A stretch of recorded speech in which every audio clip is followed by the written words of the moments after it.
స్తోత్రాలు. తండ్రి బిడ్డను ఆశీర్వదించండి అయ్యా. చదువులను మీరు తోడుగా ఉండండి, మంచి జ్ఞానం ఇవ్వండి, తల్లిదండ్రులకు విధేయత చూపించి తండ్రి తన ఎదుగు జనాలలో ప్రభువా గొప్పగా ఎదగడానికి మీకు కృప దయచేయండి. చక్కటి భవిష్యత్తును మీరు దయచేయండి. చుట్టూ మీ కంచె కాపుల నుంచి అంతకంతకు ఎదగడానికి కృప దయచేయమని కోరుకుంటూ యేసునామములో ప్రార్థించి వేడుకుంటున్నాము తండ్రి.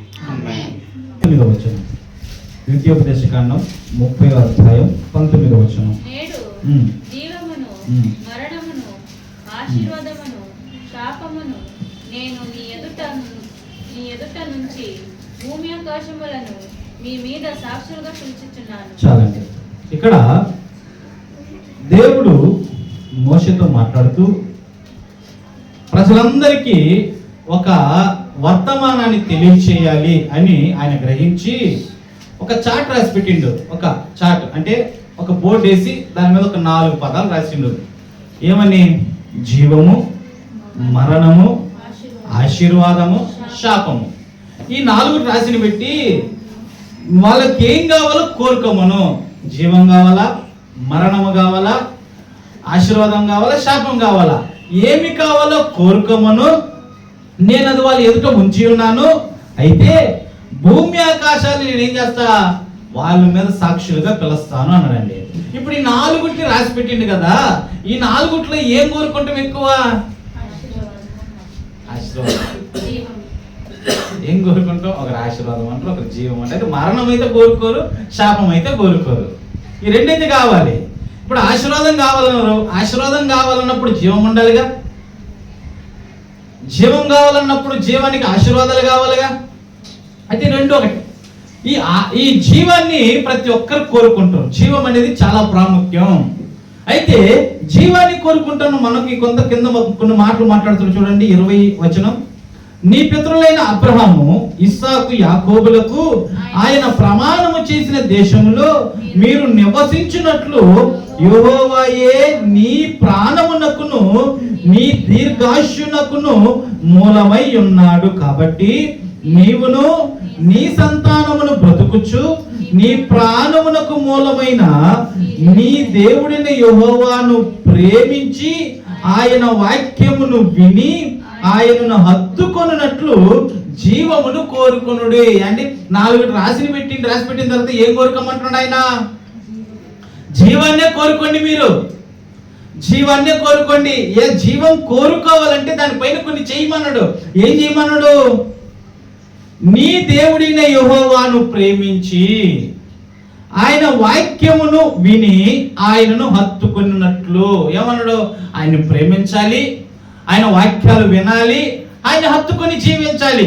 ఇలా జీవిస్తూ జీవాన్ని కోరుకోండి అన్నారండి. కానీ మనము జీవమైతే కోరుకుంటాం, జీవమైతే కావాలనుకుంటాం, జీవించాలి అనుకుంటున్నాం. కానీ ఏం చేయమంట? ఆయన్ని ప్రేమించము, అంతే కదా. ఆయన వాక్యాలు వినము, ఆయన హత్తుకొని జీవించము. కానీ నాకు జీవమే కావాలని మనమైతే అని అనుకుంటే అది ఎంతవరకు సరి?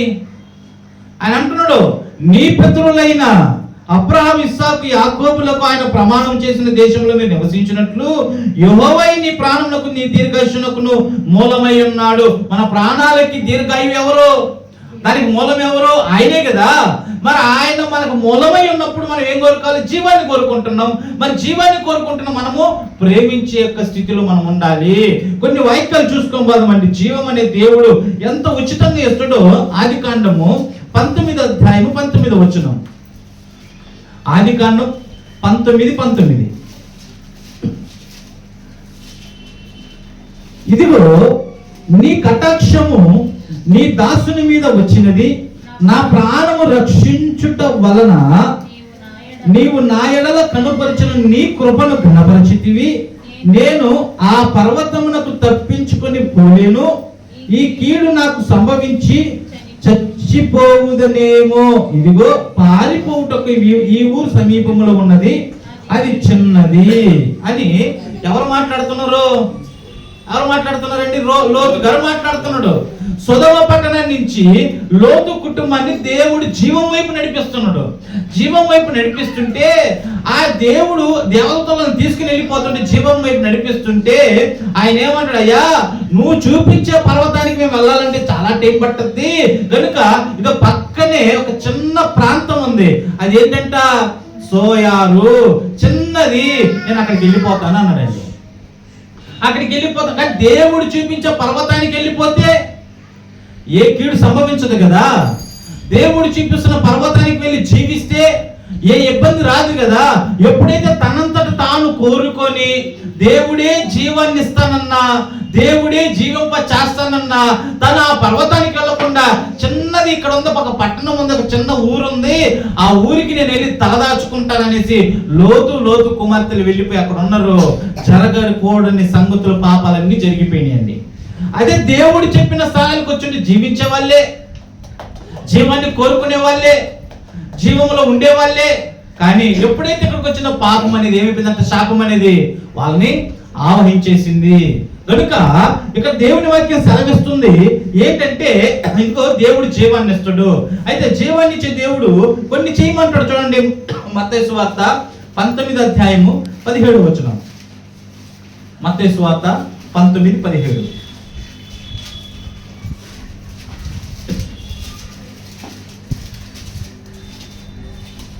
అందుకైన మంచి కార్యమును గూర్చి నన్నెందుకు అడుగుచున్నావు? మంచివాడు ఒక్కడే, నీవు జీవములో ప్రవేశింప గోరిన ఎడల ఆజ్ఞలను గైకొనమని చెప్పాను. అతడు ఏ ఆజ్ఞలని ఆయనను అడుగగా. ఇక్కడ ఒక యవ్వనస్తుడు దేవుని దగ్గరకు వస్తాడండి. దేవుని దగ్గర పరిగెత్తుకొని వచ్చి ఆడు రావటం ఏమడుగుతాడు? దేవునితో ఏమడుగుతాడు? అయ్యా, నిత్య జీవం పొందుకోవాలంటే నేను ఏం చెయ్యాలి అని అడుగుతాడు. ఆ మాట ఎప్పుడైతే అడిగిండో అక్కడ ఉన్న వాళ్ళందరికీ ఏమనిపించున్నది? అందరూ ఆశ్చర్యపోయినరు. వీడేంట్రా యవ్వనస్తుడు, వీడు ఇంత చిన్న వయసులోనే నిత్య జీవాన్ని కోరుకోవాలనుకుంటుండే కదా. అబ్బాయి, వీడికి ఉన్న ఆశ చాలా గొప్పదిరా. వీడికి వచ్చింది ఆ కోరిక. ఏ కోరిక? నిత్య జీవం పొందుకోవాలంటే నేను ఏం చెయ్యాలని అడుగుతున్నాడు. ఆ కోరిక ఉందే, బహు గొప్పదని అక్కడ అందరు చాలా మంది ఉబ్బి తప్పిపిలాడి ఉంటారు. అతన్ని బాగా మెచ్చుకొని ఉంటారు, అతన్ని బాగా ప్రశంసించుంటారు. అది ఎప్పుడైతే దేవుని దగ్గరకు వచ్చి నిత్య జీవం పొందుకొని నేను ఏం చెయ్యాలి అంటే దేవుడు ఏమంటాడు? నీకు ఏ ఆజ్ఞలు అయితే ఇచ్చినానో ఆజ్ఞలు పాటించు అంటాడండి. ఆజ్ఞలు పాటించమన్నప్పుడు ఈడేమంటాడు? ఇతనేమంటాడు? నేను చిన్నప్పటి నుంచి పాటిస్తున్నానండి, చిన్నప్పటి నుంచి పాటిస్తున్న ఆజ్ఞలు ఏమంటే చూడండి, ఏమంటాడు? యేసు ఆ 18వ వచనం, ఏ ఆజ్ఞలని ఆయనను అడుగగా యేసు, నరహత్య చేయవద్దు, వ్యభిచరింపవద్దు, దొంగిలియవద్దు, అబద్ధ సాక్ష్యం పలకవద్దు, తల్లిదండ్రులను సన్మానింపుము, నిన్ను వలె నీ పొరుగువానిని ప్రేమింపవలెనను అనునవియే అని చెప్పాను. అందుకు ఆ యవ్వనుడు, ఇవన్నీ అనుసరించుచూనే ఉన్నాను, ఇకను నాకు కొదువ ఏమని ఆయనను అడిగాను. ఏమంటున్నావు? ఎన్ని నువ్వు చెయ్యి, ఈ ఆజ్ఞలన్నీ నువ్వు పాటించు, నిన్ను వలె నీ పొరుగువాన్ని నువ్వు ప్రేమించానండి. అన్న వెంటనే నేనేమంటాడు? అయ్యా, ఎన్ని నేను చేసేస్తున్నాను, ఇంకేమైనా ఉందా అని అడిగినప్పుడు అప్పుడేమంటాడు? సరే, నీ దగ్గర ఉన్న ఆస్తిని అమ్మి బేదలకి ఇచ్చేయి అంటండి. ఆడు బహు ఆస్తిపరుడు గనుక, చాలా డబ్బులుండే గనుక ఇక ఆడు ఆ వార్త తీసుకోక ఏం చేసుకున్నాడు? ఒక మార్చుకొని చిన్నబుచ్చుకొని వెళ్ళిపోతాడు. ఇతని గురించి మార్కు సువార్తలు ఏముంటుందంటే, ఇతని గురించి మార్కు సువార్తలు అంటే ఇక్కడ యవ్వనుడు ఉన్నాడు, అక్కడ ధనవంతుడు అని ఉంటుంది. ఒక ధనవంతుడు వచ్చి అని ఉంటుంది. అదే వాక్యము లూకా సువార్తలు ఏముంటుందంటే ఏముంటుంది? ఒక అధికారి అని ఉంటుంది. ఇప్పుడు ఒక యవ్వనస్తుడు అని ఇక్కడ ఉంది, మార్కు సువార్తలో ధనవంతుడు అని ఉంది, లూకా సువార్తలో అధికారి అని ఉంది. ఇప్పుడు ఏం తీసుకోవాలి? అప్పుడు ఈ రెండు వద్దా, లూకా సువార్తలు తీసుకుందాం అంటాడు. అప్పుడు ఈ రెండు వద్దా? ఇతను యవ్వనస్తుడు అన్న మాట నిజమే, ఇతను ధనవంతుడు అన్న మాట నిజమే, ఇతను ఒక అధికారిగా ఉంటున్న మాట నిజమే. యవ్వన ప్రాయంలో బాగా ఆస్తిపరుడు ఉన్న ఇతను ఒక అధికారి. అంటే ఈ ముగ్గురు విడమరిచి ఏం చేసిండ్రు? రాసిండ్రు. ఇప్పుడు మనం అనుకున్నట్టు అప్పుడు అన్న చెప్పిండు, ఒక లూకా సువార్త తీసుకోమంటే ఇప్పుడు రెండు అబద్ధం అవుతుందా? అలా కాదు. ఏంటి అసలు? ఒక యవ్వనస్తుడిగా ఇతను ధనవంతుడుగా ఉంటున్న ఇతను ఒక ఉద్యోగస్తుడు అధికారిగా ఉంటున్నాడు.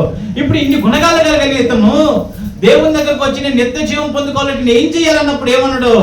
నిన్ను వల్ల నీ పొరుగు వారిని ప్రేమించన్నాడు, ఆజ్ఞలు నేను పాటిస్తున్నాను అన్నాడు. కానీ ఇంకేమన్నాడు?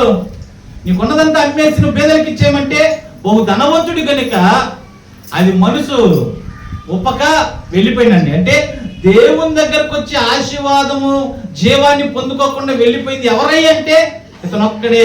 వచ్చిన వాళ్ళందరూ పొందుకున్నారు, వచ్చిన వాళ్ళందరూ ఆయన దగ్గర జీవాన్ని పొందుకున్నారు, ఆశీర్వాదాన్ని పొందుకున్నారు. కానీ ఏమి కూడా పొందుకోకుండా రిటర్న్ వెళ్ళిపోయింది ఎవరయ్యా అంటే ఒక్కడే, ఇతను ఒక్కడే. ఎందుకు? ఆయన చెప్పింది ఇతను ఒప్పుకోకపోయేసిండు, ఇతను చేయలేకపోయేసిండు, అతను మనసు ఒప్పుకోలా. కానీ జీవం అయితే కావాలనుకున్నాడు, నిత్య జీవంలో ఉండాలనుకున్నాడు. కానీ ఏమైంది? దేవుడు చెప్పిన మాటకు విధేయత చెప్పుకొని వెళ్ళిపోయేసిండండి, చేయలేకుండా పోయేసిండు. అయితే చూడండి ఇర్మియా గ్రంథం 2వ అధ్యాయము 2వ వచనం. ఇర్మియా గ్రంథం 2:2. ఇర్మియా గ్రంథం 2వ అధ్యాయం 2వ వచనం. నీవు వెళ్ళి యెరూషలేము నివాసుల చెవులలో ఈ సమాచారము ప్రకటింపుము. యెహోవా సెలవిచ్చినదేమనగా, నీవు అరణ్యములోను విత్తనములు వేయదగిన దేశములోను నన్ను వెంబడించుచు నీ యవ్వన కాలములో నీవు చూపిన అనురాగమును నీ వైవాహిక ప్రేమను నేను జ్ఞాపకము చేసుకొనుచున్నాను. మొట్టమొదటి ఏంటంటే దేవుని యొక్క దగ్గర జీవము కోరుకోవాలంటే ముందుగా మనకి ఏం గుణం ఉండాలి? ప్రేమించే గుణం ఉండాలి, ఇతరులను ప్రేమించే గుణం ఉండాలి. నిజం కాదు, ఎంతమందిని ప్రేమిస్తున్నాం, ఎంతమందిని ద్వేషిస్తున్నాం. నచ్చితే ప్రేమిస్తాం, నచ్చకపోతే ద్వేషిస్తాం, అంతేగా. చాలా మందిని ద్వేషించే గుణం కూడా ఉందిగా. నచ్చలేదనుకో ఆడు బాగోగులు కోరుకోం, ఆడు బాగున్నా పట్టదు, ఆడు నాశనమైపోవాలి, అంతే కదా. ఇవి ఎవరికి ఉన్నాయి? ఈ గుణగణాలు పుష్కలంగా మనకే ఉన్నాయి. కానీ దేవుడు ఏమంటున్నాడు? ప్రేమించమంటున్నాడు. ఇతరులను మీరు ప్రేమించండి, నిన్ను వలె నీ పొరుగు వారిని ప్రేమించండి అంటున్నాడు. కానీ ఇక్కడ ఏమంటుంటే, ఇర్మియా నువ్వు యెరూషలేము యొక్క నివాసం దగ్గరికి నువ్వు వెళ్ళిపోయి వారి చెవులలో కొన్ని మాటలు చెప్పాలి. వాళ్ళ చెవుల్లో కొన్ని మాటలు ఏం చెప్పమంటున్నాడు? మీరు యవ్వన కాలంలో మీరు చూపిన ప్రేమ ఉందే చాలా బాగుంది. ఎప్పుడు చూపిన ప్రేమ? యవ్వన కాలంలో మీరు చూపించిన ప్రేమ బాగుంది. తర్వాత ఏమంటాడు? నీ వైవాహిక ప్రేమను నేను జ్ఞాపకం చేసుకొనుచున్నాను. అంటే పెళ్ళైన తర్వాత కూడా యవ్వన ప్రాయంలో ఏ ప్రేమనైతే చూపించినమో పెళ్ళైన తర్వాత కూడా అదే ప్రేమను చూపించాలి. అది దేవుడు ఏమంటాడు? జ్ఞాపకం చేసుకున్నా నేను. అంటే చాలా మంది యవ్వన ప్రాయంలో ఒకలాగా ఉంటారు, పెళ్ళి అయిపోయిన తర్వాత ఒకలాగా ఉంటారు. యవ్వన ప్రాయంలో ఒక రకమైన బుద్ధులు ఉంటాయి, పెళ్ళైన తర్వాత ఇంకొక రకాల బుద్ధులు. యవ్వన ప్రాయంలో కొన్ని మంచి కార్యాలు చేసి ఉంటాం, పెళ్ళైన తర్వాత స్వార్థంతో బ్రతకటం. యవ్వన ప్రాయంలో అందరికీ సహాయం చేస్తాం, పెళ్ళైన తర్వాత నేను నా కుటుంబమే అంటాం, అంతేగా. ఇప్పుడు యవ్వన ప్రాయంలో ప్రేమించి ఇతరుల పట్ల ప్రేమానురాగాలు పంచి పెళ్ళైపోయిన తర్వాత అబ్బే ఎవరికి పంచకూడదండి, ఇంకా ఏమున్నా నేను నా భార్య నా పిల్లలండి, మిగతా లెట్టపోతే నాకేంటి అంటే. ఇప్పుడు ఇది ఏమంటున్నాడు? నువ్వు యవ్వన ప్రాయంలో నువ్వు చూపిన అనురాగం నాకు జ్ఞాపకం ఉంది, నీకు పెళ్ళి అయిపోయిన తర్వాత నువ్వు చూపించే ప్రేమ కూడా నాకు జ్ఞాపకం ఉంది. మనం రెండు రకాలుగా దేవుడు ఆలోచన చేస్తానండి. ఇప్పుడు ఏమంటారు? పెళ్లికి ముందు, పెళ్లికి తర్వాత.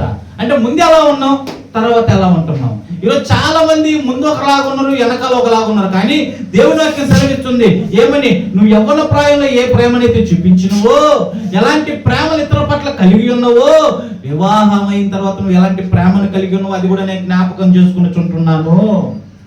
ఈరోజు చాలా మంది వివాహం అయిపోయిన తర్వాత ఎలా ఉందంటే స్వార్థ ప్రియులుగా మారిపోతున్నారు. ప్రేమను చూపట్ల, ఎవరి పట్ల ప్రేమలు కలిగి లేరు.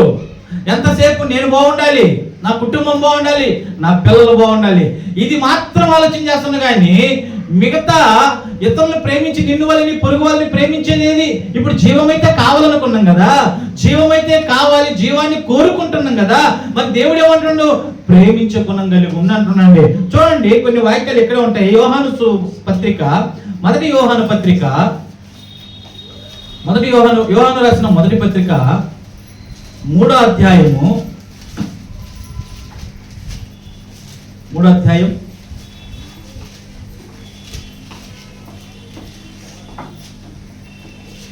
14వ వచనం. మనము సహోదరులను ప్రేమించుచున్నాము గనుక మరణంలో నుండి జీవములోనికి దాటి ఉన్నామని ఎరుగుదుము. ప్రేమ లేని వాడు మరణమందు నిలిచి ఉన్నాడు. ఏమంట, మనము సహోదరులను ప్రేమించుతున్నాం గనుక మనం దేని దాటేసినామంట? మరణాన్ని దాటేసిండు. అక్కడ ఏమన్నాడు? నీకు జీవము కావాలా, మరణము కావాలా, లేకపోతే ఆశీర్వాదం కావాలా, శాపం కావాలా అన్నాడు. ఇప్పుడు జీవాన్ని అయితే కోరుకోమన్నాడు దేవుడు. జీవాన్ని కోరుకున్నాం. జీవాన్ని ఎప్పుడైతే కోరుకున్న మనము మరణం నుంచి దాటిపోవాలంటే ఏం చేయాలంట? సహోదరులను ప్రేమించాలి. సహోదరులను ప్రేమించాలి. తర్వాత ఏమంటాడు చూడండి, ప్రేమ లేని వాడు మరణమందు నిలిచి ఉన్నాడు. 15వ వచనం.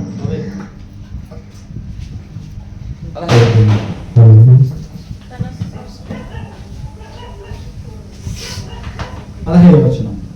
తన సహోదరుని ద్వేషించువాడు నరహంతకుడు.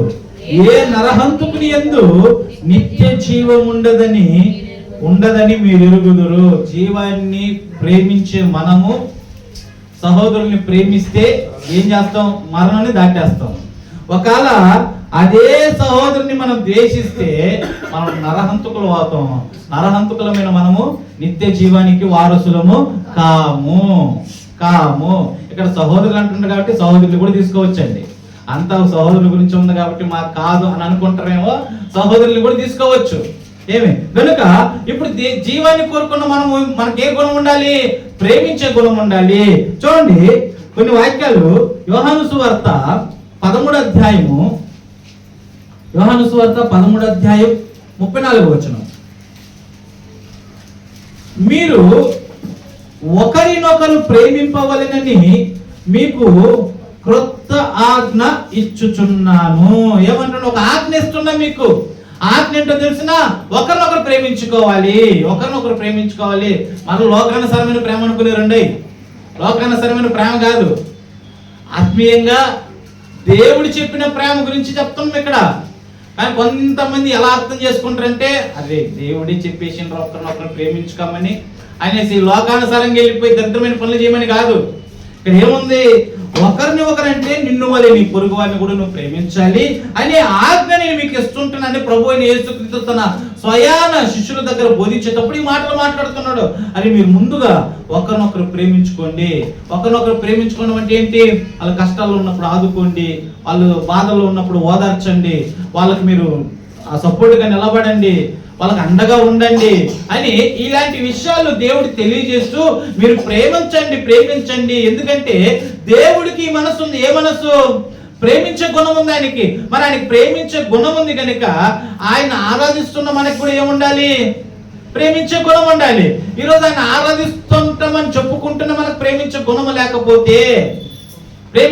లేకపోతే ఉదాహరణకి ఇప్పుడు ఒక ఇంటికి ఒక కోడలు వస్తుంది, పెళ్ళి కోడలు వస్తుందండి. ఇప్పుడు ఆ అమ్మాయి ఎక్కడి నుంచి వచ్చింది? ఊరు వదిలిపెట్టాలి, తల్లిదండ్రులు వదిలిపెట్టాలి, అక్కడ తిరిగిన స్నేహితులను వదిలిపెట్టాలి. అవునా? ఆమె జ్ఞాపకాలన్నీ వదిలిపెట్టుకోవాలి. వదిలిపెట్టేసి ముక్కు ముఖం తెలియని కొత్త వ్యక్తుల దగ్గరకు రావాలి. కొత్త వ్యక్తుల దగ్గరకు వచ్చి, ఇక మీరే నాకు అమ్మ నాన్న, మీరే నా కుటుంబం, ఇక మీరే మా ఊరు, ఇక అన్ని మీరే. ఇక్కడ ఎన్ని ఏళ్ళు ఉంటారు? ఒక 22 ఏళ్ళు ఉంటారు. ఇక్కడ ఎన్ని ఏళ్ళు ఉంటారు? జీవితాంతం ఏడా ఉంటారు, జీవితాంతం. మరి మన ఇంటికి వచ్చిన తర్వాత, కోడలుగా మన ఇంటికి వచ్చిన తర్వాత ఇప్పుడు ఆ పాప ఎవరు? మన బిడ్డ కదా. కానీ ఈ రోజు వరకు కొన్ని కుటుంబాలలో కూతుర్ని ప్రేమించినట్టు కోడల్ని ప్రేమించలేకపోతుంటారు కొంతమంది. అందరూ చెప్పట్ల, కొంతమంది కూతుర్ని ప్రేమించినట్టు కోడల్ని ప్రేమించట్లా. కారణం ఏంది? మన ఇంటికి వచ్చిన తర్వాత మన బిడ్డే కదా. మన కూతురన్నా ఇంకొకటికి వెళ్ళిపోద్ది, మన ఇంట్లో ఉండదు. కానీ మన ఇంట్లో జీవితాంతం ఉండబోయేది ఈఎంఐ కదా. మన ప్రేమ ఎవరి మీద ఉండాలి? ఎక్కువ కోడల మీదే కదా. కానీ ఆ ప్రేమ బయట ఉన్న కూతురి మీద ఉంటుంది, కానీ ఇంట్లో ఉన్న కోడల మీద ఉండదు. ఈరోజు చాలా కుటుంబాలలో మళ్ళీ వీళ్ళ మందిరాలకు వచ్చి ఆరాధన ఏంటి, పాటలు ఏంటి, వర్షిప్ చేయడం ఏంటి, బైబిల్ చదవడం ఏంటి, అబ్బా అన్ని కార్యక్రమంలో నిమగ్నమైపోతారు. కానీ దేవుడు ఇచ్చిన ఈ ఆజ్ఞను మాత్రం పాటించరు. ఆయన ఏమంటున్నాడు? ప్రేమించమంటున్నాడు. ఇంట్లో వాళ్ళని మనం ప్రేమించలేకపోతే బయట వాళ్ళని ప్రేమిస్తామండి. ఇంట్లో వాళ్ళకి సరైన ప్రేమను పంచకపోతే బయట వాళ్ళని ఏం ప్రేమిస్తాం? మరి ఈ ఆజ్ఞ మనం తప్పిపోయినట్టే కదా. మరి ఈ ఆజ్ఞ మనం తప్పిపోయినప్పుడు మనకు జీవం ఎలా వస్తుంది? నిత్య జీవంలో ఆయన మనం ఎలా చేర్చుకుంటాడు? ఈరోజు చాలా మంది నిత్య జీవాన్ని కావాలి కావాలి అనుకుంటున్నాం, మంచిదే. మరి నిత్య జీవం పొందుకోవాలంటే అరే నువ్వు ఇతరులను ప్రేమించంటే ప్రేమించే విషయంలో ఫెయిల్ అయిపోయినాం కదా. మరి మొదటి గుణంలోనే మనం ఫెయిల్ అయిపోయినాం. మరి జీవం ఎలా వస్తుంది మనకి? చూడండి, ఇంకా కొన్ని వాక్యాలు చూసుకుందాం. మత్తయి సువార్త 22వ అధ్యాయం, మత్తయి సువార్త 22వ అధ్యాయం 37వ వచనం.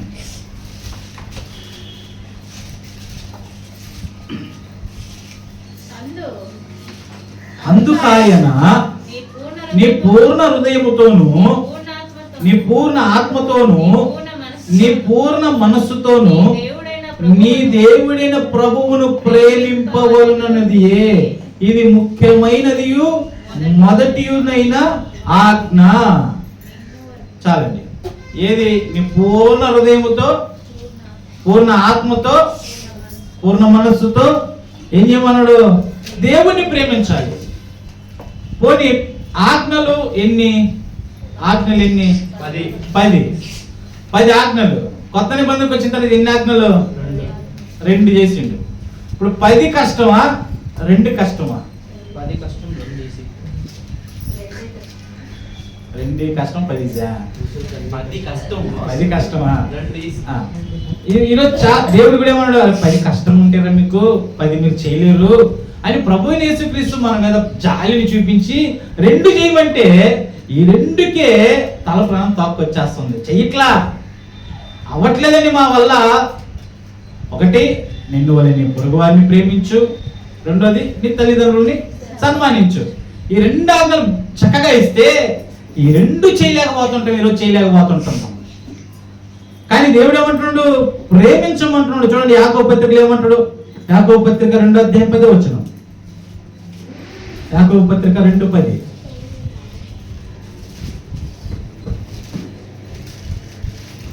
ఎవడైనను ధర్మశాస్త్రమంతా గైకొనియు ఒక ఆజ్ఞ విషయంలో తప్పిపోయిన యెడల ఆజ్ఞలన్నిటి విషయంలో అపరాధి అగును. 10 చేసి ఇప్పుడు 100 మార్కులు మనకి ఎగ్జామ్ లో 100 మార్కులు. ఎన్ని వస్తే పాస్? 30 వస్తే పాస్. 60 తీయకపోయినా ఇబ్బంది ఇక్కడ.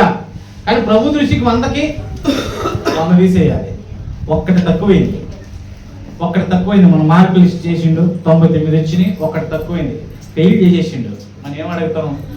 అదేంటి ప్రభువా 99 తీసేసినాను ఆయన, 99 తీసేసి నువ్వు ఎలా ఫెయిల్ చేస్తావు ప్రభువా? ఒక్కటే కదా, అడ్జస్ట్ చేయొచ్చు కదా అన్న. మనకు ఏమంటాడు? అడ్జస్ట్మెంట్ అంతా కింద ఉంటాయి నాయన, నాకాడ ఉండవు. ఏమే 100కి 100 ఉండాలి. ఇప్పుడు ఆజ్ఞలన్నిటిలో ఒక్కటి పాటించి ఇంకొకటి పాటించలేదనుకో, ఆజ్ఞలన్నిటి విషయంలో మనం ఏమవుతామంట? అపరాధి అవుతాము. నువ్వు తప్పు చేసిన అనేసి దేవుడు మనల్ని నేరం మోపుతాడు. ఆజ్ఞలు పాటించాలి. ఈరోజు ఏదో వస్తున్నాం వెళ్తున్నాం, ఈరోజు క్రైస్తవ కుటుంబాలుగా పిలువబడుతున్నాం, అంత మాత్రమే కాదండి. ఏంటి నా స్థితిగతులు ఏంటి? ఈరోజు మాకు నిత్య జీవం కావాలి. చాలా మంది చనిపోతున్నారండి. ఊహించనిగా అపాయాలు జరుగుతున్నాయి, అపాయాలు మీద పడుతుంటున్నాయి, ఆపదల్లో చిక్కుకుంటున్నాం.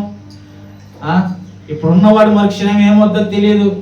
అరే బాగానే ఉన్నాడు కదరా గుండ్రాయిలాగా అంటాం. ఆ గుండ్రాయి కాస్త ఒరిగిపోతుంది, ఏం చేయలేని పరిస్థితి, ఏమవుతుందో తెలియదు. కానీ ఏ క్షణం అన్నా మనకేమవుతుంది? మరణం దగ్గర అవుతుంది కాబట్టి మనం ఇప్పుడు ఏం చేసుకోవాలి? దిద్దుబాటు కలిగి ఉండాలి, సరి చేసుకోవాలి. ప్రభువా ఈ రోజు వరకు ఈ ప్రేమ విషయంలో తగ్గిపోయిందని నాయన. ఇతరుల పట్ల ప్రేమ కలిగి ఉంటా, ఇతరుల పట్ల అనురాగం కలిగి ఉంటా, ఇతరుల పట్ల వాత్సల్యతను కలిగి ఉంటా. ఇంతవరకు అనుకోవచ్చు, అంటే అక్కల గురించి చెప్పిండ్రు, వాళ్ళ గురించి చెప్పరా అనేసి. అంతే కదా, వాళ్ళను కూడా ఏం చేయాలి? ఏం చేయాలి? ప్రేమించాలి కదా. ఎలా ప్రేమించాలి?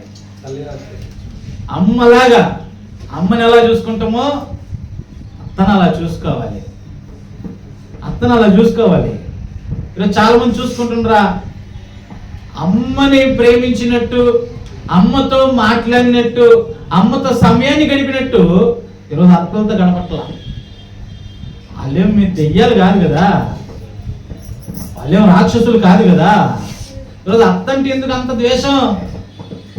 ఒకవేళ ఆమె ప్రేమ చూపిపోతే నువ్వు ప్రేమ చూపి, ఆమె నీ పట్ల అనురాగం చూపిపోతే నువ్వు చూపి ఆమె పట్ల అనురాగము. ఆమె నిన్ను ద్వేషిస్తూ నువ్వు ప్రేమించు. ఇదిగా దేవుడు మనకు నేర్పిస్తున్నాడు. కానీ ఆమె మనం ద్వేషిస్తుందని మనం ద్వేషించమనుకో, అలా ద్వేషించి ఇక్కడికి వచ్చేసి ఓ భక్తి చేసిన మనకో, నువ్వు ఎలా నీకు నిత్య జీవం ఇస్తాడు దేవుడు? ఇస్తాడా? ఇవ్వడు కదా. ఈరోజు కోడలు కూడా అత్తని అమ్మలాగే ట్రీట్ చేయాలి. అమ్మ తర్వాత అమ్మ. అక్కడ ఉన్నది అమ్మ ఎన్ని రోజులు ఉంటుంది? 20 సంవత్సరాలే. ఇక్కడ 40 సంవత్సరాలు ఉంటుంది నీతో. 40 సంవత్సరాలు ఉన్నా ఎక్కువ ఉంటుంది నీతో. ఎక్కువ ఏమైనా నువ్వు ప్రేమించాలి. ఎంతసేపు అమ్మిళ్ళ పరిగెత్తడం కాదు. ఎలాగ అమ్మింటికి పోవద్దని చెప్పట్లా. సంవత్సరానికి ఒక్కసారి ఏదో ముఖ్యమైన కార్యాలకు, అన్నిటికి కాదు. ఈ లెగిస్తే వెళ్ళిపోవటం ఈరోజు చాలా మంది ఉండట్లా కుటుంబాలలో. అమ్మ ముఖ్యం ఈరోజు. అత్త ఒంటరిగా ఉంది, తిన్నదా లేదా? కొన్ని బయటికి వెళ్ళిపోయినామండి.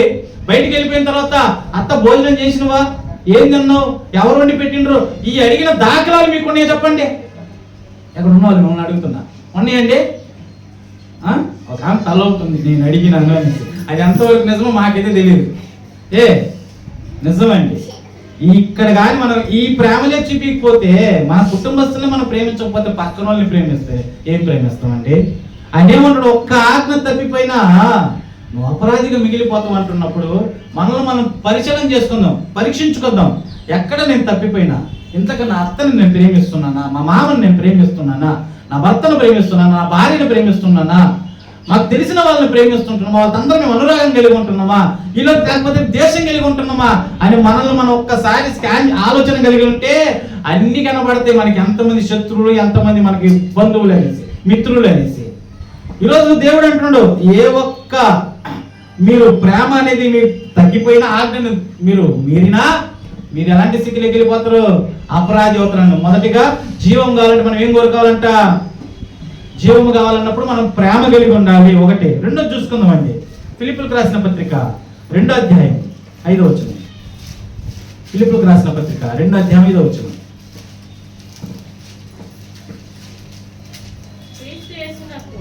క్రీస్తు యేసునకు కలిగిన ఈ మనస్సు మీరును కలిగి ఉండండి. ఏమనడానికి? క్రీస్తు యేసు కలిగిన మనస్సు మీరును కలిగి ఉండండి. ఆయనకి ఏ మనస్సు ఉంది?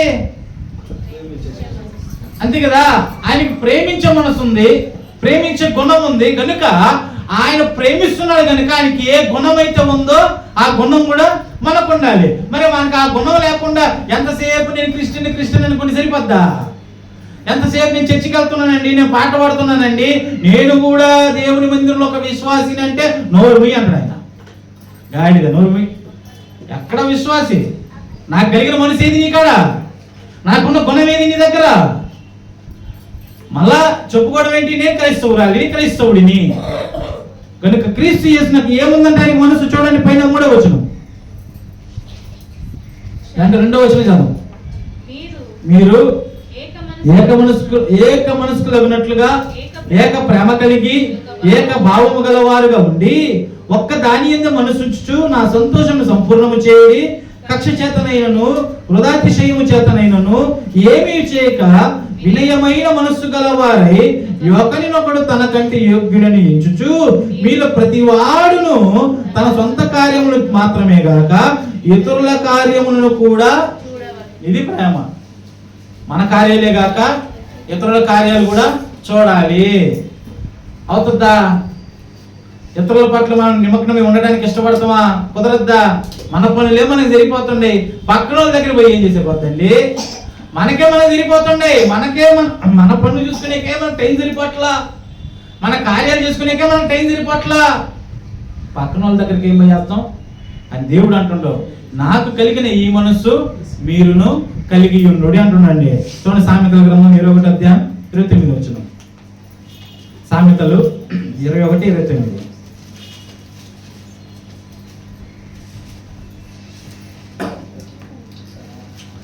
భక్తిహీనుడు తన ముఖమును మార్చుకొనును, యథార్థవంతుడు తన ప్రవర్తనను చక్కపరుచుకొనును. రెండో గుణం ఏముండాలి మనకి? యథార్థత ఉండాలి. యథార్థత ఒకటి, ప్రేమించే గుణం ఉండాలి. నిత్య జీవము కోరుకున్న మనకి ప్రేమించే గుణం ఉండాలి. రెండోది యథార్థత ఉండాలి. యథార్థత, నీ మాట అవునంటే అవును, కాదంటే కాదు. కుటిలమైన మనసు ఉండకూడదు. కుటిలమైన అంటే లోపల ఒకటి బయట ఒకటి. లోపలేమో నాశనం కోరుకుంటాం, బయటేమో మీరు బాగుండాలండి అనుకుంటాం. అది కుటిలమైనది. కనుక దేవుడు అంటున్నాడు యథార్థవంతుడు అంటే తన ప్రవర్తనను ఏం చేసుకుంటాడు? చక్కపరుచుకుంటాడు. ఈరోజు యథార్థత అనేది మనలో ఉందంటే చాలా వరకు తక్కువ. యథార్థత అంటే చిన్న చిన్న చిన్న చిత్తకల్లో మన యథార్థతను కోల్పోతాం. చిన్న వాటిలో మన యథార్థతను కోల్పోతాం, మన నమ్మకత్వాన్ని కోల్పోతాం. యథార్థత ఉండదు. అందుకే దావీదు అంటాడు, ఏమంటాడు? అయ్యా చూడండి ఆ మాట, కీర్తన గ్రంథం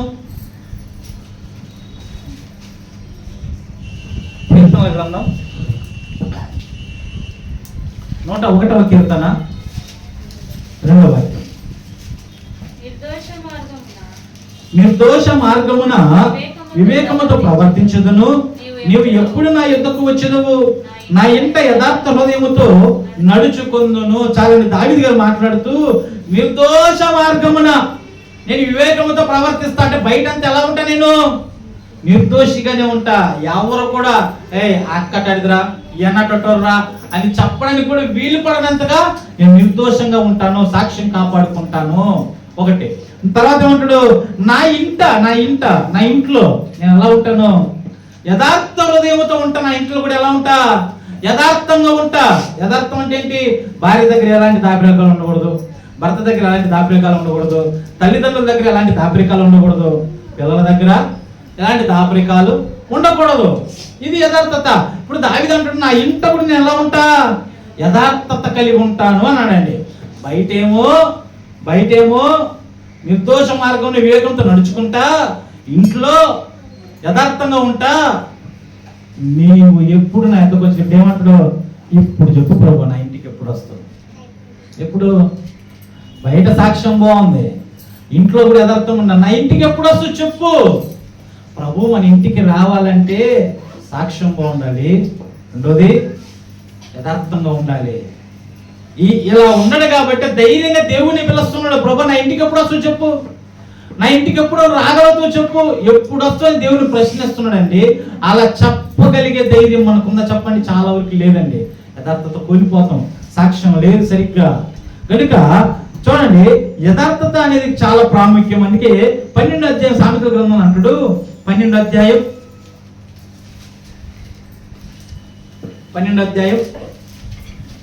28వ వచనం.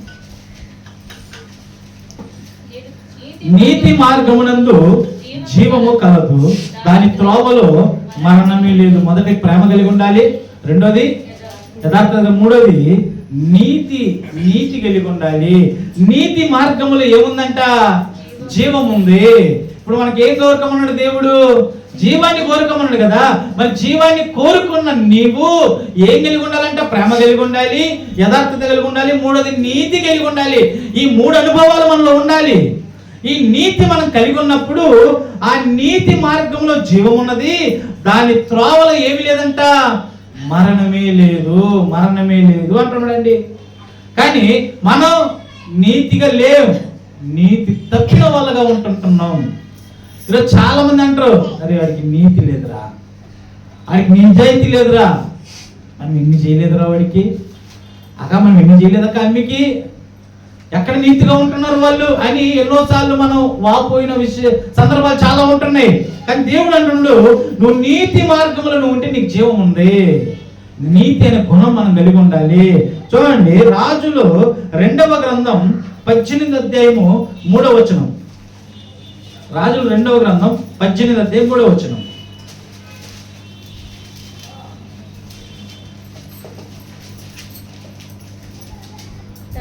పితరుడైన దావీదు చేసినట్లు అతడు యెహోవా దృష్టికి పూర్ణముగా నీతిని అనుసరించను. ఎవరైనా ఎవరు? పితరుడా? ఎవరైనా? హిజ్కియా ఏం చేసిందంట? దేవుని దృష్టికి పూర్ణముగా నీతిని అనుసరించినంట. పూర్ణముగా అంటే ఏంటి? పూర్తిగా. ఆ నీతిలో ఏం లేవు, అవకతవకలు లేవు, ఏ లోటుపాట్లు లేవు. పూర్ణముగా దేవుణ్ణి నీతితో అనుసరించిండు. అలా అనుసరించిండు కనుకనే వ్యాధి వచ్చిన తర్వాత యెషయా భక్తుడు వస్తాడు. ఏమని? నువ్వు మరణం అయిపోతావు అని దేవుడు యెషయా భక్తుడితో కబురు పంపిస్తాడు. యెషయా భక్తుడు చెప్తాడు, నువ్వు మరణం అయిపోతావు అని చెప్పినప్పుడు అతను చెప్పి ఇక వెళ్ళిపోతున్న సమయానికి ఇతను ఏం చేస్తాడు? గోడ తట్టు తిరిగి ప్రార్థన చేస్తాడు. అయ్యా, నీ దృష్టికి నేను ఎలా ఉంటున్నో జ్ఞాపకం చేసుకో. నేను యథార్థవంతునిగా లేనా? నీతిగా లేనా? అయ్యా, నువ్వు చెప్పిన నేను చేసినాను కదా అని గోడ తట్టు తిరిగి తను ఎప్పుడైతే తను దేవుని పట్ల ఏ రీతిగా ఉన్నాడో దాన్ని దేవుడికి ప్రార్థన చేసిండో, దేవుడు అతను ప్రార్థన విన్నాడు. అతను కన్నీళ్లు కార్చడం చూసిండు. ఎన్ని సంవత్సరాలు ఆశను పొడిగించిండు? 15 సంవత్సరాలు. ఇంకా జీవాన్ని ఇచ్చిండు. 15 సంవత్సరాలు ఇంకా బతికేయి. 15 సంవత్సరాలు నువ్వు బ్రతికేయి. కనుక మనకి ఏ గుణగణాలు ఉండాలంటే, ఒకటి ప్రేమ అనేది ఉండాలి, ప్రేమ కలిగి ఉండాలి, యథార్థత కలిగి ఉండాలి. మూడోది నీతి కలిగి ఉండాలి. దేవునిని నీతితో అనుసరించాలి. నీతి అనేది మన జీవితంలో లేకపోతే జీవం మనం పొందుకోలేము. చూడండి 133వ కీర్తన. 133వ కీర్తన ముగించేస్తాను. 133:3.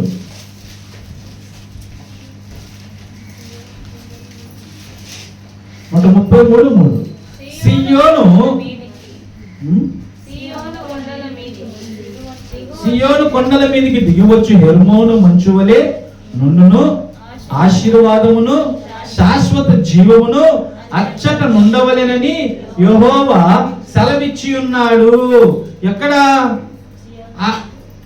ఆశీర్వాదమును శాశ్వత జీవము ఎప్పుడు ఇస్తారంటే ఇది ఎప్పుడు ఇస్తారంట? పైన ఒక మాట అన్నాడు చూడండి, 1వ వచనం. సహోదరులు ఐక్యత కలిగి నివసించుట ఎంత మేలు, ఎంత మనోహరము. 4వ గుణం ఏముండాలి మనకి? జీవం కోరుకుంటే ఐక్యత ఉండాలి. ఐక్యత. ఒకే దిక్కున పని చేస్తాం, ఒకే కాలేజ్ ఉంటుంది, ఒకే వీధిలో ఉంటాం, ఒకే సంఘానికి వస్తాం, ఒకే ఇంట్లో ఉంటాం, కానీ ఏముండదు? ఐక్యత ఉండదు. చాలా కుటుంబాలలో అన్నదమ్ములకు ఐక్యత లేదు, అక్క చెల్లెలకు ఐక్యత లేదు. ఇంకా పోతే తోడి కోడళ్ళకు కూడా ఐక్యత లేదు. ఇది కొన్ని కుటుంబాలలో అర్థం చూస్తే కోడలకు కుదరదు, కోడలు చూస్తే అత్త కుదరదు, మామని చూస్తే అల్లుడు కుదరదు, అల్లుడిని చూస్తే మామ కుదరదు. ఈరోజు తల్లిదండ్రులకే పిల్లలు పట్టట్లా, పిల్లలు అంటే తల్లిదండ్రులకి ఇష్టం లే, తల్లిదండ్రులు అంటే పిల్లలకి ఇష్టం లే. ఏం కోల్పోయింది ఈరోజు? చాలా విధంగా ఐక్యతను కోల్పోయింది. ఐక్యత లేదు. ఎందుకంటే ఇరు మనసులు ఇద్దరి ఒక స్నేహం అనేది ఉంటే కొద్ది దూరం నడుచగలరు. ఆ ఇద్దరికి ఐక్యత లేకపోతే కొద్దిగా నడగలరు. ఇద్దరు కలిసి నడవలేరు. ఎందుకు? ఒకరి ముందు ఒకరి వెనక, కానీ కలిసి నడవలేరు. ఎందుకు? ఇద్దరికి ఐక్యత లేదు. ఈరోజు భార్య భర్తలు కూడా సఖ్యత లేదండి కొన్ని కుటుంబాలలో. కానీ దేవుడు అంటుండు, నీకు శాశ్వత జీవము కావాలి అంటే నువ్వేం కలిగి ఉండాలి? ఐక్యత కలిగి ఉండాలి. ఐక్యత. ఈరోజు కొన్ని సంఘాలలో కొన్ని గ్రూపిజంలు అంటే తెలుసుగా, గ్రూపిజం. ఒక నలుగురు ఒక గ్రూప్, ఇంకొక నలుగురు ఇంకొక గ్రూప్, ఇంకొక నలుగురు ఇంకొక గ్రూప్. ఆ గ్రూప్ ఈ గ్రూప్తో చేరదు, ఈ గ్రూప్ తో చేరదు, ఈ గ్రూప్ ఆ గ్రూప్తో చేరదు. ఇన్ని గ్రూప్ సంఘాలలో ఈరోజు కొన్ని సంఘాలలో గ్రూపిజాలు. ఐక్యత ఏదండి? మనం అందరం దేవుని రక్తం చేత కడగబడిన వాళ్ళం కదా, మనం అందరం దేవుని పిల్లలం కదా, ఆయన చేత మనము రక్షింపబడిన వాళ్ళం కదా. మరి ఈరోజు చాలా దగ్గర ఐక్యత లేదు. ఎప్పుడైతే నువ్వు ఐక్యత కలిగి ఉంటావో, కుటుంబములో, సంఘములో, సమాజములో ఐక్యత కలిగి ఉంటావు, అప్పుడే నీకేముంటుంది? శాశ్వత జీవం ఉంది. ఈరోజు ఐక్యత అనే గుణం కూడా మనకు ఉండాలండి. ఈరోజు సహోదరుల మధ్య ఐక్యత లేదు. ఈరోజు కొన్ని సంఘాలలోనే చూడండి, ఐక్యత అస్సలు ఉండదు.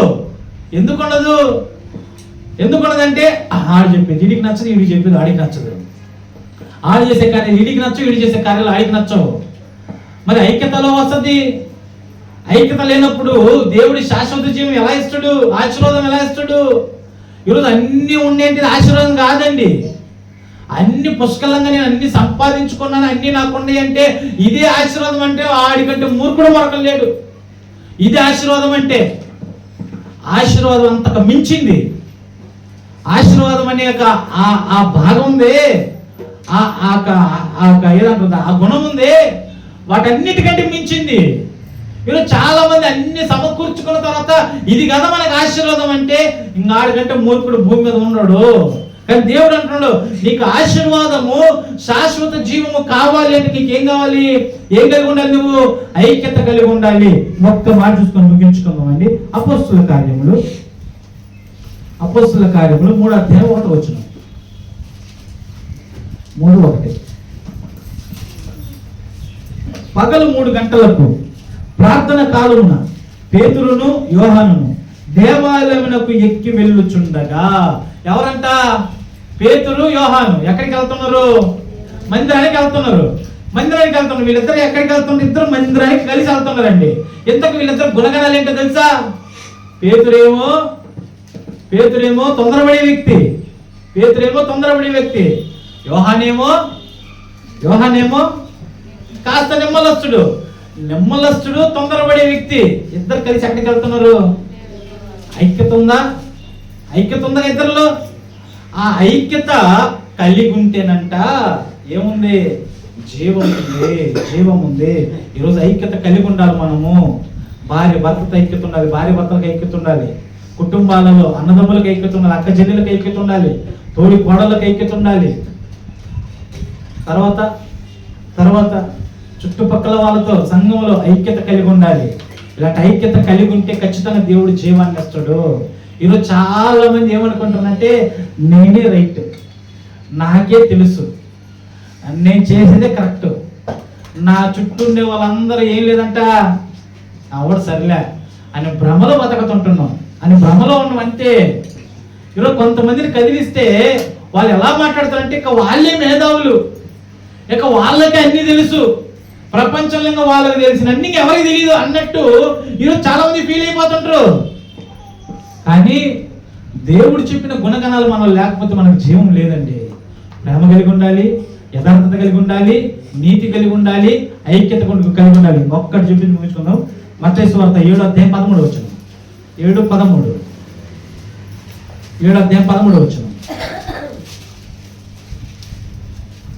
ఇరుకు ద్వారమున ప్రవేశించుడి, నాశనము పోవు మార్గము వెడల్పును ఆ దారి విశాలమై ఉన్నది.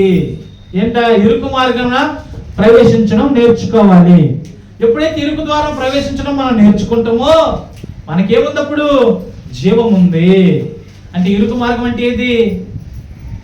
మన జీవించే విధానం, మన జీవిత యాత్రలో ఎన్నో ఇరుకులు, ఎన్నో ఇబ్బందులు, ఎన్నో శ్రమలు, ఎన్నో శోధనలు, వీటన్నిటిలో నిలదొక్కునే బలం కావాలి మనకి. వీటన్నిటిని తట్టుకొని వాటిని దాటగలిగే బలం కావాలి మనకి. అలా ప్రవేశించడం మనం ఇష్టపడాలి, వాటితో పోరాడడం నేర్చుకోవాలి, వాటితో ఆ మార్గంలో వెళ్ళడానికి ఇష్టపడాలి. ఎప్పుడైతే అలా వెళ్ళడానికి ఇష్టపడతామో అప్పుడు దేవుడు మనల్ని ఎక్కడ తీసుకెళ్ళి నిలబెడతాడు? విశాలమైన స్థలంలో నిలబెడతాడు. విశాలమైన స్థలంలో ఏముంది? జీవం ఉంది. కనుక జీవాన్ని కోరుకుందాం, ప్రేమ కలిగి ఉందాం, యథార్థత కలిగి ఉందాం, నీతి కలిగి ఉందాం, ఐక్యత కలిగి ఉందాం, ఇరుకు మార్గంలో ప్రవేశించడం నేర్చుకుందాం. ఈ 5 గుణగణాలు కలిగి ఉంటే దేవుడు అంటున్నాడు, నువ్వు జీవాన్ని కోరుకో, జీవాన్ని నీకు ఇస్తానంటున్నాడు. కనుక జీవాన్ని కోరుకుందాం, జీవిద్దాం. దేవుడు కోరుకున్నట్టు ప్రతిదీ దేవుడు ఆయన ఇష్టానుసారంగా మనం జీవించాలని, దేవుడు కోరుకున్న రీతిగా మనం బ్రతకాలని దేవుడు మాత్రం ముగిస్తుంటాడు.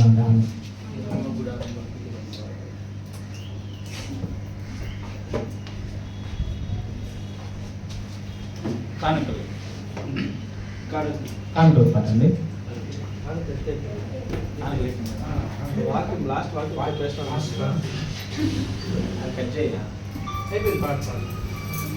యెహోవా గుడారములో అతిథిగా ఉండు వాడెవడు? యెహోవా గుడారములో అతిథిగా ఉండు వాడెవడు నీ పరిశుద్ధ పర్వతం మీద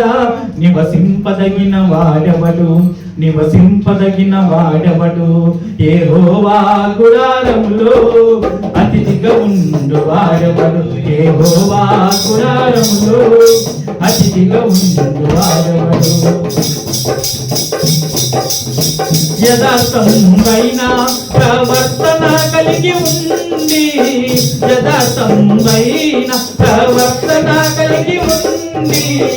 నీతినను తరించుచు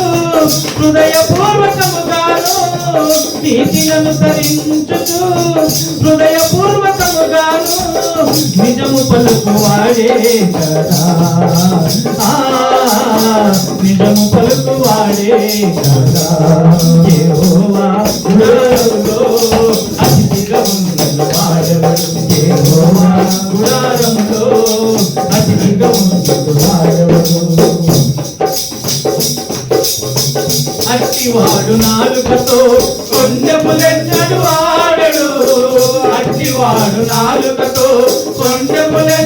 ఆడడు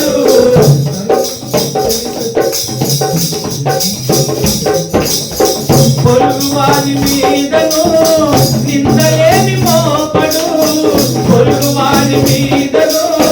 నిందలేని మోపడు భయభక్తులు వాడే కదా భయభక్తులు వాడే కదా యెహోవా గుడారములో అతిథిగా ఉండు వాడెవడు యెహోవా